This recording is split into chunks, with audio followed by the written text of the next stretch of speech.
Hey guys, welcome back. I hope you are having an amazing day. Let's get right into the stories. The first one is an entitled people story. I've lived on my family's farm for as long as I can remember.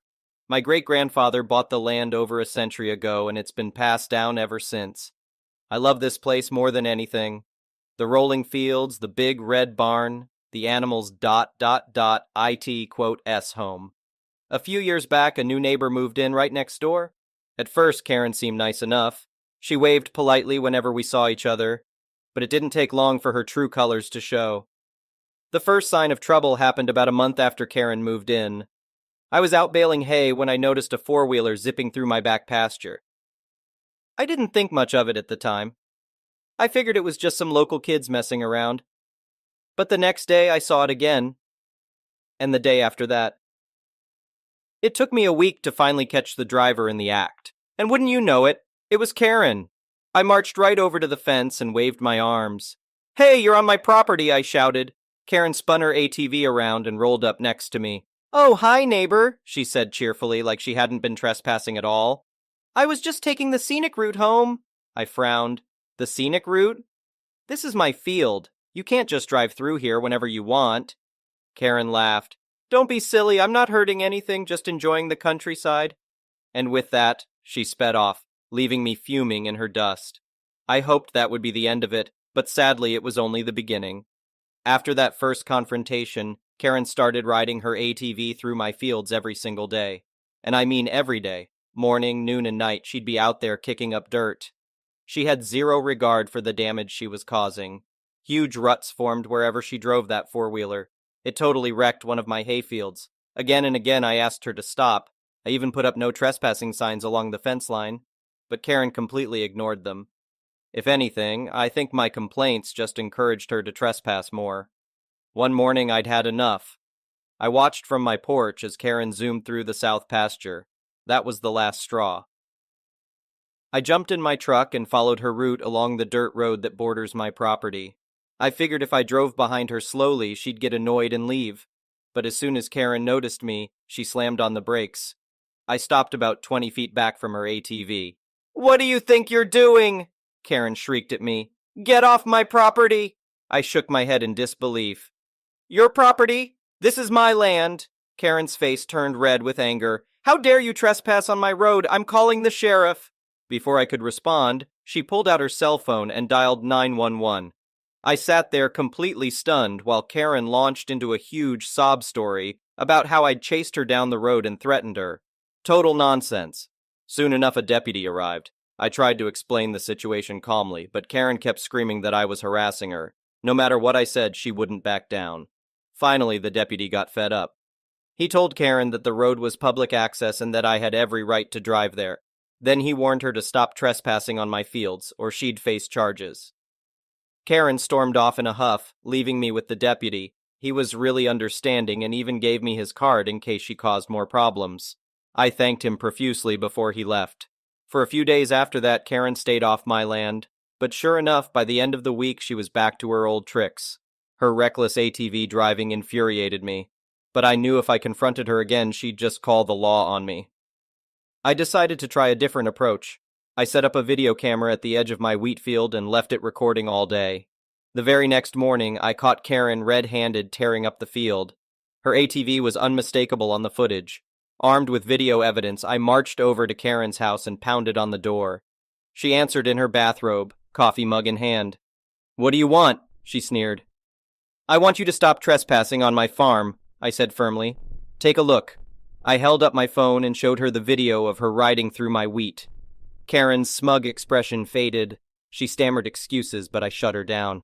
"Save it," I said. "You've left me no choice but to get law enforcement involved." Karen's face went pale. She begged me not to call the police. Said she'd never set foot on my property again if I promised not to press charges. I told her I'd think about it. In reality, I'd already made up my mind. First thing the next morning, I met with the county sheriff and showed him the video. He was furious. Said what Karen was doing was not just trespassing, but destruction of property too. The sheriff himself came and arrested Karen that same day. She was charged with criminal trespass and fined a hefty sum for the damages. But the best part was seeing her ATV get towed away. I tell you, watching that entitled woman sob as they hauled her four-wheeler onto the truck gave me immense satisfaction. Karen avoided me after that whole debacle. I think she was embarrassed about being exposed as the trespassing bully she was. I fixed up my fields and fortified the fence lines even more to keep her out for good. It just goes to show you can't let people walk all over you, even if they happen to be your neighbor. I stood up for my rights and my land. And in the end, justice was served. Karen finally paid the price for her reckless behavior. My farm is peaceful once again. The next one is a pro-revenge story. Some time back, I was hired by a company led by a CEO I had previously worked for elsewhere. He was a good friend, so when his newest company wasn't achieving sales, he headhunted me to join the new one. The company hadn't made a sale in 2 years. In the first year, the software product was in beta, so it wasn't ready to be sold. In the second year, they realized that using the tech staff to make high-end sales to C-level executives was the worst sales model one could conceptualize. In general, and there are exceptions, these two personality styles don't speak the same language. Tech people talk tech, while buyers talk benefits and how the potential product fulfills needs. I bridged the gap well by translating tech speak into natural conversational language so buyers could better understand how their needs would be filled. The job was a 1.5-hour drive one way from my home, so the CEO said I could work from home as long as I kept the sales management tool current, where you keep notes of each prospect's status, attended important meetings, and provided daily sales reports to the executive team. During the first month, I made the daily 3-hour commute because I needed to have solid, constant interaction with all the departments to rapidly form my sales strategy and develop a two-way confidence level with the section heads. Once I had a handle on things, I was ready to launch my sales plan. In the meantime, the CEO hired a VP of sales, whom I'll refer to as Idiot Boss, who started 4 days before I hit the ground running to get in front of buyers. She was a VP coming from the banking industry and had a long career in sales and marketing for financial products. I disliked her from the moment she arrived because she knew very little about tech, and I spent a lot of time trying to orient her. This wasn't ideal because I needed to work on my sales strategy. They brought her on board because of her strong experience in gaining financial investors. Nevertheless, I forged ahead, traveling to a target state and spending 19 days crisscrossing it. When I came back, I had 17 contracts from buyers totaling about $2 million in sales. My CEO was overjoyed. Fast forward 6 months, and now working from home, I'm excelling. Sales are strong, and the CEO is happy. Good things are happening. Idiot Boss has landed an investor willing to invest $6 million into the company, and they are coming into town for a discovery meeting. She asked me to drive up because they specifically want to meet the salesperson. Seconds before walking in the door for the big meeting, Idiot Boss pulls me aside and says she needs me to back her up on a lie she has told them. Basically, she doubled my sales numbers. I told her there was no way I was going to do that. She says the CEO has okayed the lie. We get to the part in the talk where the investor is looking over my inflated sales numbers on the prospectus, then directly asks me how many sales I'm making a month.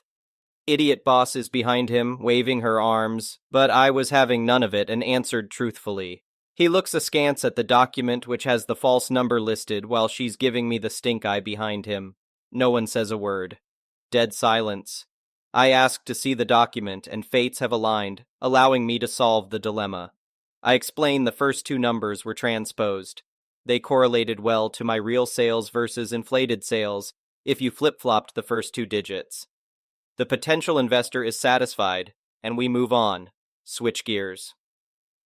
About a week later, I was meeting with the CIO in his office, and he referred to my big assets. I'm no shrinking violet, but it stunned me because it was so unexpected. That night, I was chatting with my BFF, who happens to be a lawyer, and told him about it in casual conversation. He said I should tell the CEO so he can address it.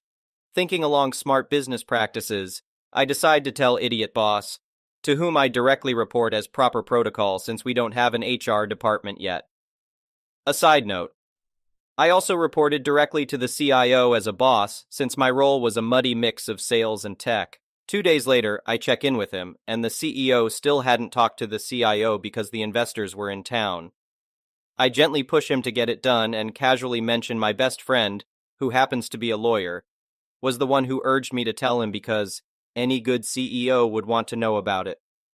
I reiterate I'm not mad or upset. The only word he heard was lawyer.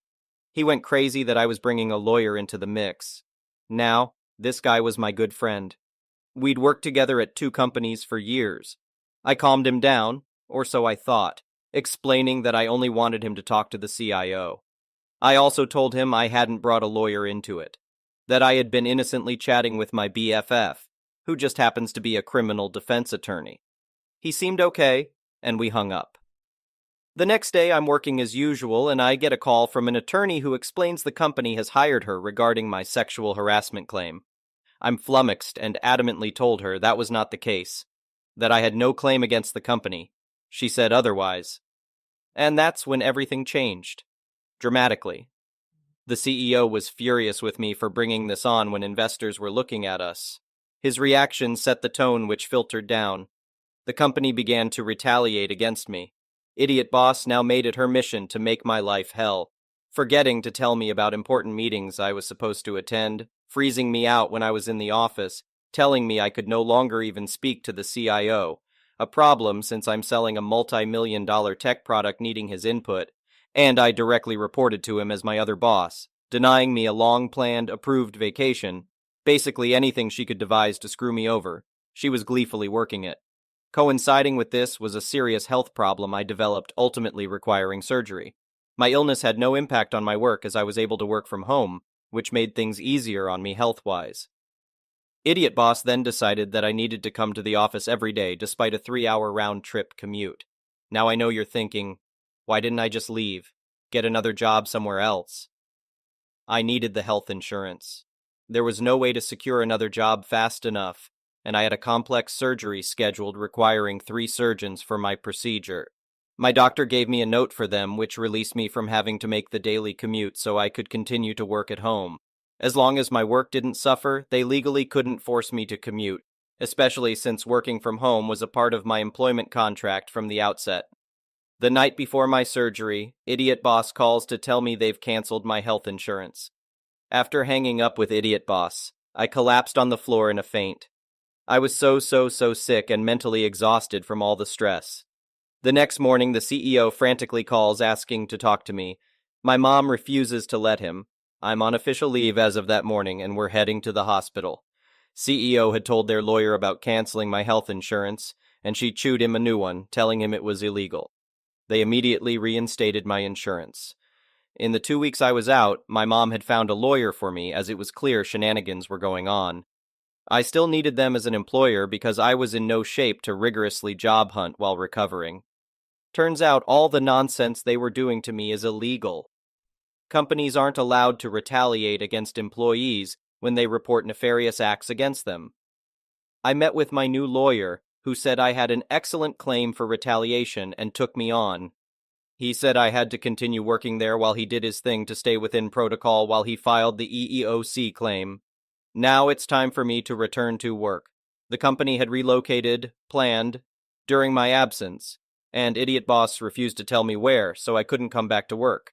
The company lawyer told them they had to tell me, so Idiot Boss gives me wrong directions, making me late on day 1. I walk into the new office, and it looks like any other place except for one thing. There is a wide open area directly in front of the CEO's glass office with a single desk in the middle of it. Welcome to my new desk. Also, I wasn't allowed to do sales anymore. In fact, I wasn't allowed to do anything at all, period. They had hired a bunch of new people to the company, and they treated me like a pariah. Turns out Idiot Boss had gone to them, telling a pack of lies, and if they know what's good for them, they'll stay away. Since I had nothing to do but couldn't just sit there looking like a dope, I worked on documenting everything being done to me per my lawyer's advice. I was meticulous in my note-taking. Idiot Boss began writing me up. Stupid stuff like not answering my phone on the first ring, and for asking questions during company-wide meetings, asking to see my personnel file, which employees are legally entitled to do, although not entitled to photocopy any of it. Each time she wrote me up, I had to sign the write-up.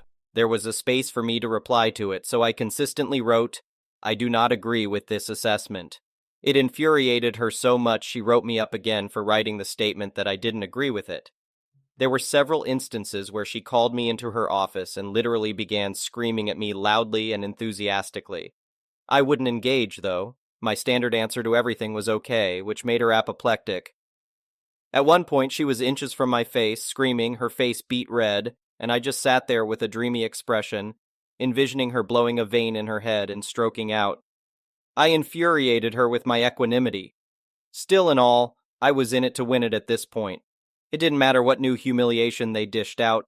I took it all with a bland face, then went to my desk and documented it in my notebook. She loathed my notebook, sure that I was doing exactly what I was doing, documenting. Because it was my personal property, though, she couldn't take it from me. I had to carry all my belongings with me everywhere. Company-wide meetings, the bathroom, lunch. Because I caught her one time going through my desk drawer. In my purse, although it gave me great joy to write a note reading "Duck You," which I left in my backpack and jerry-rigged it so I could tell if she went into it, which she did. I withstood it all with a brave face, only breaking down once I left for the day. My attorney took a lot of sobbing phone calls during this period. Finally, the day comes that my attorney has what he needs and I can resign. Better still, he advises I don't have to give a 2-week notice. I come back from lunch and type up my letter with one sentence. I resign immediately. I take it into the HR guy, who also took part in their evil machinations, and hand it to him. His mouth forms an O shape, and he half stands up from his chair as he reads it. He looks up, and I give him a smile and say bye-bye just as sweet as pie, walked out the door, and drove home feeling mighty fine. 1 month later, my lawyer and I are at the EEOC office along with the CEO, idiot boss, and their lawyer so the EEOC can review my claim. In my state, you can't just bring a lawsuit against a company for things like harassment and retaliation. Claims must first be evaluated by the EEOC, and then if they determine you have enough grounds to file a lawsuit, they issue a right to sue document. My lawyer presented my case logically and forthright, detailing all the evidence. It took him 40 minutes to go through it all. Then they presented their side with allegations of my poor employment, along with their evidence, which were all the copious write-ups Idiot Boss had written.